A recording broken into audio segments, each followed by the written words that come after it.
On this episode of AV Week, we talk about when the best time of the year is to release new hardware, trolls, patent trolls specifically, in AV, and a Cisco without John Chambers or hardware.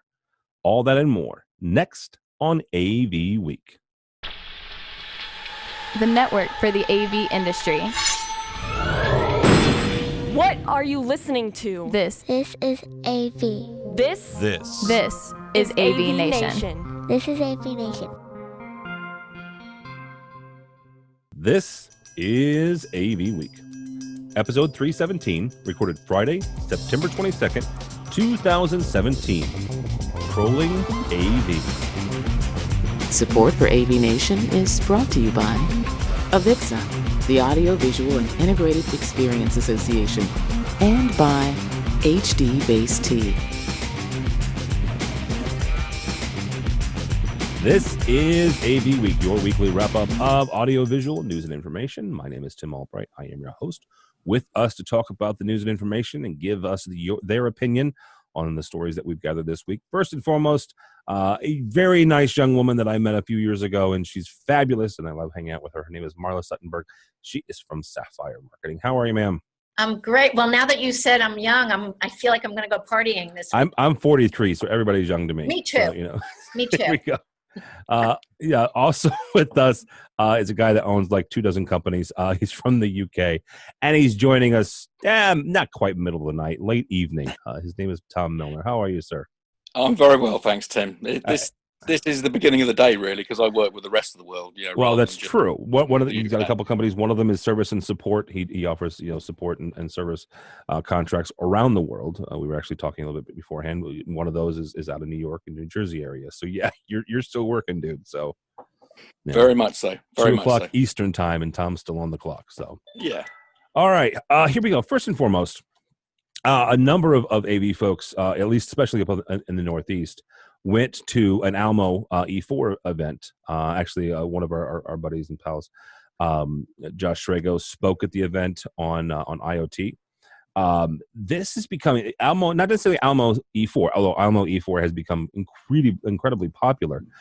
But regional events like it have become increasingly popular. The story we're using is from Commercial Integrator, and the headline kind of says what I want to get to.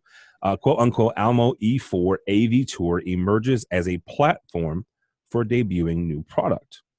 Tom, I want to start with you on this, and it's something that I find interesting, and I want to get both of you guys' opinion on that. Probably about a year ago, we were interviewing Mike Blackman, the guy who runs Integrated Systems Europe, talking with him about that show's emergence as a launching pad for products. I want to say that there was over 200 new product announcements at ISE this past February. Talked with him at CEDIA 2 weeks ago. He expects actually more than what they had this year.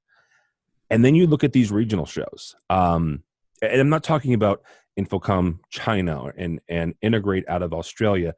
We're recording this on Friday. Next week is Infocom India. I'm not talking about those regional shows as far as regions of the world. But even in those countries, there are small regional shows, right? In the UK, there are shows in and around London and up into Scotland and a couple over in Ireland. In the States, there are several. There are Almo. I want to say that there are 5 or 6 regional shows. There's Chicago, and there's one out east, and one in Dallas, and I believe one in Irvine, California. So I guess that's 4. Having these and having these shows kind of emerge as also platforms to release new products. So my question to you, to both of you, is: does it make more sense to do it at a regional show where there is a little less risk to immediate backlash if the product's not great? But if the product's great, then you've got press coverage, right? So whether you're there or not, you're gonna hear about it. You're gonna get a press release. You're gonna talk about it, interview the folks that released it. Or does it make more sense to invest time and invest resources into a show like ISE or Infocom here in the States or other places around the world? I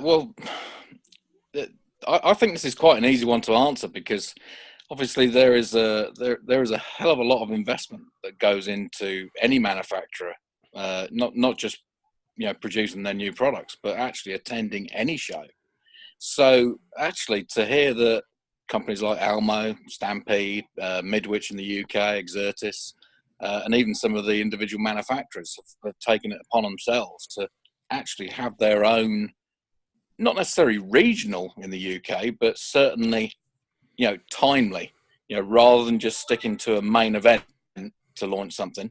If they've got something that they want their integrators to start selling, and perhaps either they were late to market or they want to jump ahead of the next big show in Europe, then it's the best thing for them to do, because they can get direct feedback, because typically they're not necessarily dealing with all of their integrators, whereas if it's something that actually is quite close by to you, you've got a tendency or a want to go there.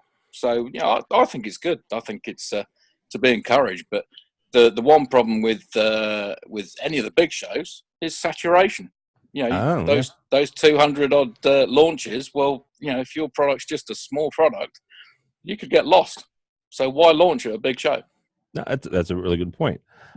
Marla, Sapphire Marketing is a manufacturer's rep company out of Northeast. As a manufacturer's rep, would you rather get that product, like to Tom's point, to sell as soon as possible and to take to your integrator partners as soon as possible, or would you rather have it all in one shebang at a big show? Well, we've been, I don't know if you know, Tim, but we've been doing our own local shows for the past umpteen years. We're actually, this coming year, my manufacturer should know this, so I hope I don't catch anyone off guard, but we're looking to go into some of the ancillary markets. Right now we're doing Boston, New York, but we're looking at Philly, upstate New York. It's going to take, as far as manufacturers introducing new products off season, it's going to take, I think it's going to take some retooling and retraining, so to speak, of the manufacturers. I've been in this business a long time, and historically, Infocom, Nava, AVIXA used to be the time that everyone would introduce their new products, and same thing with Cedia. I like the fact, and interesting, so at my products, I was at Almo for the first time because I'm representing a product called Avacor, which was represented there. So it was it was kind of new to me. I was blown away and impressed by the amount of people that were there, the local integrators. So people show up there. There's no shortage of people showing up to our local shows. It's just engineering departments, marketing departments of some of the other manufacturers kind of gear up for those two major, the ISC, Cedia, and Infocoms of the world. So, the more intimate, the better. Truthfully, you get better conversations, more, in-depth conversations with the manufacturers and integrators and customers. Well, that was actually kind of what sparked some of this conversation. I talked with a buddy, Chris Netto, who works for Barco now, who was at the E4 event, about some of those releases, and it was very interesting. Listening to him, he said the exact same thing. It's more intimate. Right? You're actually able to have a longer conversation with the people who attending the show. I talked with one manufacturer a couple of years ago, and they had timed or averaged out how much time they got with their clients at Cedia, and it was something in the neighborhood of 1.5 to 2 minutes, right? Because it's a big show, and lots of folks, but also there's only a finite number of employees at some of those shows from the manufacturing standpoint. Here at these regionals, you do have more time. Now, they're not going to staff it with as many people as they will at Infocom or ISC, but the ratio seems to be greater. Well, but some of the brands, I'm obviously the Crestron representative at Infocom. Our customers dedicate an hour to the Crestron booth because it takes that much time. Well, yes. So I don't suffer that specific booth would be a little. How do I put this? They would be an outlier. I would imagine. So, I think the other point to note is that you've got all these shows, but you don't typically have every breadth of type of attendee at all of those types of shows. So ISC or Infocom, you're even going to get a lot of end users there. Not just integrators, not just the various degrees of different employee within those integrators either. For instance, I wasn't aware, but Infocom in the US, it's typically more attended by the engineering side, in my opinion, than it is actually the sales teams of integrators. So, I'd say it's the complete opposite way around at ISE. It's actually more sales guys that attend than anyone else. But then you have the end users, and you're losing all of the that kind of touchy feely thing, because in the nicest possible way, ISE, just like I'm sure a lot of those other shows, is more about the networking on an even. Absolutely, it is. It's not just about the show. No, absolutely. All right, let's move on here. And I have been reluctant in the past to do stories about lawsuits and patent infringements in general, simply because, good God, who wants to talk about patent law? But this one's interesting to me just because of just the fact that they worked it out. Now, granted, it did not work out in Detailed LED's favor, but they did work it out. Nanolumens filed suit against Infil LED USA and Detailed LED Solutions because of a flexible LED display model. They worked it out of court. Basically, Detail LED said, sorry, our bad, we just won't sell it. Right? We won't make it, we won't sell it. This comes on the heels 4 or 5 months ago of Clear One filing suit against every possible conceivable audio manufacturer known to man that I can think of, with the exception, I think, of 1 or 2. They are not working this out. These guys, Clear One, absolutely, it appears though, as if they're going after everybody. There's not an out-of-court settlement possible here, it looks like. Marla, I want to talk with you first because of the number of companies that you represent. Is there space in the AV world to work together, whether that's on competing products? And I'm going to reference, Apple and Samsung here when it comes to the Apple iPhone and the Samsung Android phones, where they've kind of agreed to disagree, and they've gone on their own way, and they've stopped suing each other, at least for now. Is there room like that in the AV space, or is it, as innovation happens and as more and more products are pushed to the network, and there are only so many codecs that we can do, or only so many technologies currently that we can send video down the pipeline, are we going to see more and more of these lawsuits where the competing parties are not necessarily amicable to each other? Well, not having worked physically for a manufacturer, but being in the business for a while, I think companies spend a lot of money on their intellectual property. Some other, more than others. So on one hand, there needs to be, and all that kind of stuff is public. I'm assuming trademarks that people, or patents that people are working on. Actually, I think a while ago there used to be something called patent trolls, where they would actually go online and not used to be, still are. They still exist. Yeah, some of them have gone to prison, but not enough of them. Yeah, that's a little severe. I wouldn't. I don't agree in proactively going after. If somebody is infringing on your ability to make a living and capitalize off of a technology that you spent a lot of money, time, and intellectual property on, but it's hard. It's lawyers. That's why we sell a lot of stuff to law firms, because they make a lot of money. And it would be great if everybody could get, be more amicable and gentlemanly or ladily, when conflicts arise. But that's a tough one. Yeah, there's a reason we have lawyers. So, all right. That. Yeah, Mr. Miller, you've got a different perspective just because of the fact that you're in the UK, but there are always. Well, the most interesting point I found from the link you sent me, Tim, was that it only mentions the United States. Yep. So what on earth happens in the rest of the world? Right. I guess they sell them. I don't know. And guess what? They're still producing them to their heart's content in China as much as they like, because I don't think I've seen anyone successfully sued in China. for any product in any vertical. There's just no chance.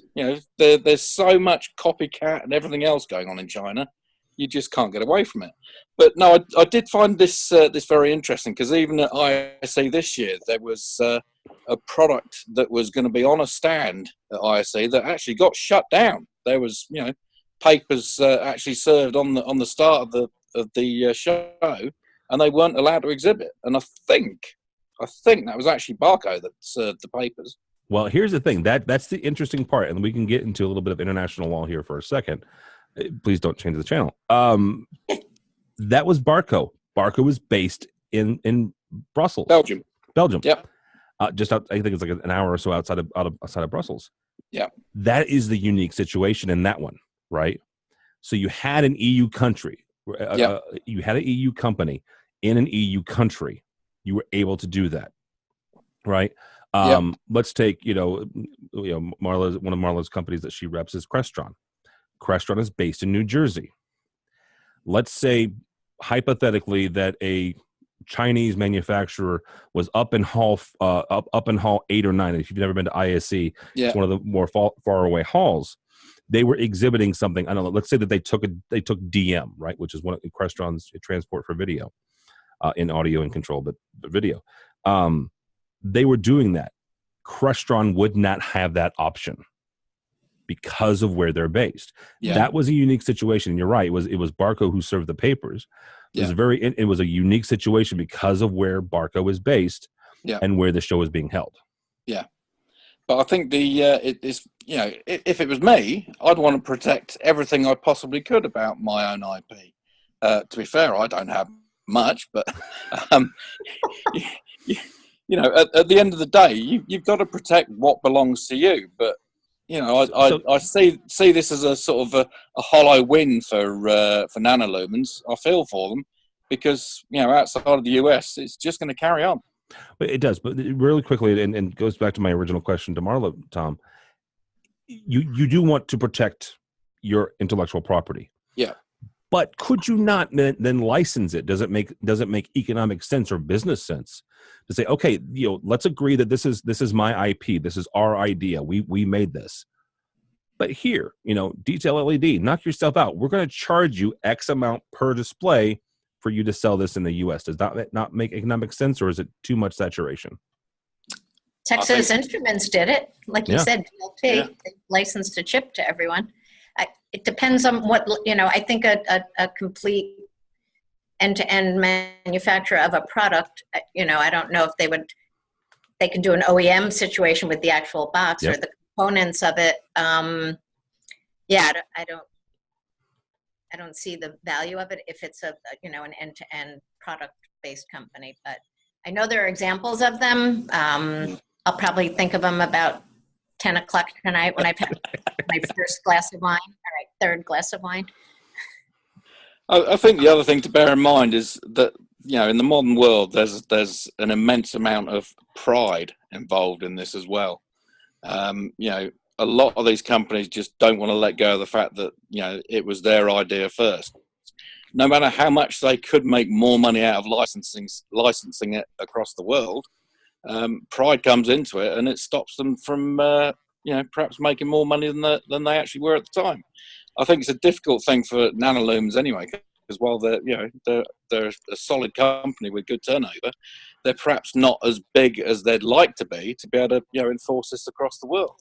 Whereas if it was a Cisco or any other company that is very large, well, here's the they're thing, more likely to succeed. That's a good point. As before we move on to the next story here, Cisco and maybe Foxconn, right? Probably Foxconn and then maybe Cisco are about, Apple, maybe Google, depends on the country, but those are about, there's probably 4 or 5 companies in the world who could actively put pressure on other countries, specifically China. Let's be honest, we're talking about China here, to enforce an IP. So, all right. Last story here before we let you guys get out of here. Cisco's going through a change. It's very interesting. So last year, the longtime CEO of Cisco is a gentleman by the name of John Chambers. I believe he was CEO for 20 or 22 years. He'd been with Cisco for about 30. he stepped down as CEO. Chuck Robbins took over as CEO. Chambers was also became the executive chairman of the board. He is stepping down from that, and Chuck Robbins is going to serve as chairman when John Chambers' term expires. So for the first time in about 30 years, there is a Cisco without John Chambers, which I find interesting. During his tenure, Cisco has exploded. This is not the Cisco of 30 years ago. This is a Cisco who has swallowed companies whole and integrated their technologies. I still remember a Tandberg booth. Let's start there. I still remember, I'm old enough to remember a Tandberg booth at Infocom, right? This has become one of Cisco's companies. They've integrated it really, really well, I personally think. Actually help, doing a job right now where we're controlling an SX80. So pretty slick stuff. And one of the things that they're pivoting to is they're getting away from hardware. It was an interesting, the article we're using is from AV Network, avnetwork.com. Tom, is this a cause and effect? Chambers is going away for the first time in 30 years, right? So is Cisco using this as an opportunity to go, okay, thank you so much. Here's your gold watch. Now we're going to go down the software road. Or is it just circumstance and just a happy coincidence that, oh yeah, Chambers is going away. We were already planning on going down the software road anyway. My honest opinion is that Cisco had no other option but to move towards the software route, because there's so many different products out there now to enable you to video conference.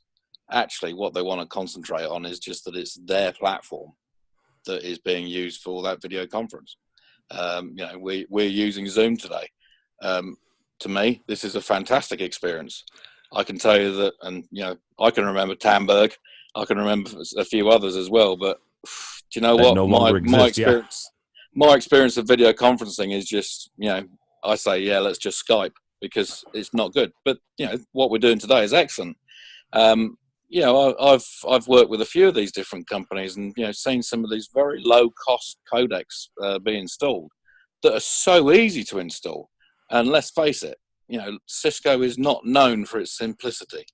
Now, if they want to, head down a direction where they see more money in software as a service or whatever, that's fine. But Cisco in another 10 years' time, in my opinion, will not be the Cisco that it was. It just won't. All right, Ms. Marla, same kind of question to you. You rep a lot of companies that do hardware and software both. So is this the direction, like Tom said, that Cisco had to do? I think so. I mean, there are so many, like Tom said, good enough soft codec applications out there that we're all, so used to using, and it's so easy to implement that they had. I mean, obviously there's going to be hardware somewhere. In Cisco's case, it's the back-end networking stuff. But the in-room products, many of my manufacturers have gone to the cloud already, or are using devices that allow you to use anybody's soft codec. And so I don't think that they had a choice in the matter. I think that they were hurting, the codec. In-room codec business has hurting for them, and it also helps them get into our space now they are in the conference room. So yeah, absolutely interesting. It will be an interesting thing to watch, especially again, I've been a long fan of Mr. Chambers and kind of what he's done, and so watching this company over the next couple of years, like Tom said, probably will not be the same company in 5 or 10 years. So yeah, and I hope it's for the better. I really do. But the way I see it at the moment, most of these older IT companies, and that sounds ridiculous because IT has existed for so little time really, but a lot of these older IT companies, they have to change. I used to work for Tektronix and Xerox. Well, Tektronix got swallowed up by Xerox, unfortunately, and you lose some of the things that were around at the beginning, some for the better, some for the worse. But all these companies that have existed for years and years and years, they've got to move with the times. What's interesting to me is whether or not are they dropping hardware across all their range, or is it just to do with video conferencing? It's very interesting, yeah, because here's the thing. Video conferencing, even in soft codec video conferencing, still needs a network to run on, right? Right. Yeah. Though you can't, I'm sure that there's a smart engineer somewhere working on this, but as far as I'm aware, you can't virtualize a switch. No, and I can't see it's going back to 2 cups and a piece of string. Exactly. I mean, I'm not trying to be silly here, but there still needs to be hardware somewhere. I mean, right? Okay. Yes. And I would be surprised if they drop all their networking activities. I would be too. Because, they're second to none, really. It allows them to own, kind of back to Marlo's point from earlier, it allows them to own the point-to-point, right? They own the network, and that's kind of been one of their driving forces anyway for the last 20 years is they want to own the network. Yeah. Right. Kind of like Google wants to own search. They want to own, the infrastructure that you ride on. And by the way, now we have, some of these great services that you can put on the network that we happen to own. So yeah. All right, guys. Thank you so much for joining us. Tom, thank you for staying up and you're still working. What am I kidding? Absolutely. How do people get a hold of you, sir? Well, best way to find the most out about me is just find me on Twitter or LinkedIn. Twitter, it's at ServSup, SERVSUPP.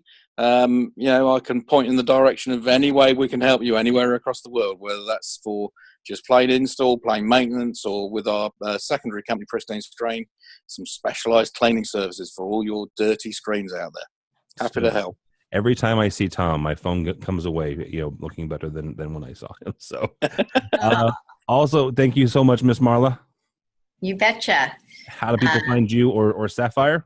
SapphireMarketing.com. I'm on all sorts of social media, as you know, and I've got a variety of handles. So email me, marla@SapphireMarketing.com. But if you're interested in, let's see, I'm going to do it alphabetically. Arthur Home, Analog Way, Avacar, Claris, Crestron, CrowdMate, CSI Parallel, Digital Projection, Leon, Middle Atlantic, Pro Audio, Scalables, and Silicon Core and Stewart Film Screen. Sorry, you said I could do a plug.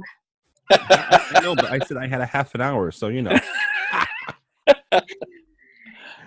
All right, very good. SapphireMarketing.com, that works. One thing, really quickly, for me, you don't go by the Twitters because at this point, I'm complaining about the Bears season. But go by the website if you would, please. AVNation.tv. AVNation.tv. You'll find this program and a host of others. Real quickly, I've got a little bit of travel left in the year. One last hurrah. If you are going to be at the HD-Base-T World Congress in Barcelona, come by and say hi because I'll be hanging out with some really cool journalists. I'll be there, but so will Clive Caldwell from AV Magazine and Margot DeWahi from AV Technology. After that, we're going to swing by Chicago and do the HGSA, which is a residential group. Then Tom and I are going to be in New York City for New York Digital Signage Week. And we'll be very, very sensible all week. We will not, if history is anything. I'm going to Boston. Yeah, but Marla's leaving New York because we're coming to town. Fallout may reach that far. Well, it's possible. It's a really cool event. I've gotten to love this event because of the federated nature of it. So it's several companies that live and breathe inside the digital signage system. They get together and they put on these different events. One of the events, Barco does an event on the Monday of the week. Digital Signage Federation does a breakfast on the Tuesday of that week. So several different companies come together. Our buddy Adrian Cottrell does an event on Wednesday of that week. So if you go by New York Digital Signage Week, you'll have a list of all of the folks that are doing something, ways to register. We're going to be doing 3 live shows that week. I may be dead at the end of it, but we'll be doing one from Daktronics, which it'll be our 3rd year doing it, from Times Square. It's really cool. We're doing one from with Prime View, and we will wrap up the week by doing this show, AVWeek, from the Christie Experience Center, so up on 21st or 22nd Street, I think. So, and then I'll wrap up the year with the AV Executive Conference and the fine folks at I almost said Infocom. I would have to pay some But the fine folks at AVIXA. So, but all that information, everything else is at AVNation.tv. While you're there, check out our underwriters. These are the folks that support us financially and help us to do what we do. Several of them, the Marla reps, including our friends over at Crestron. So we thank them for their support. So yeah, all that is at AVNation.tv. AVNation.tv. Thanks so much for listening. Thank you so much for watching. This has been AV Week.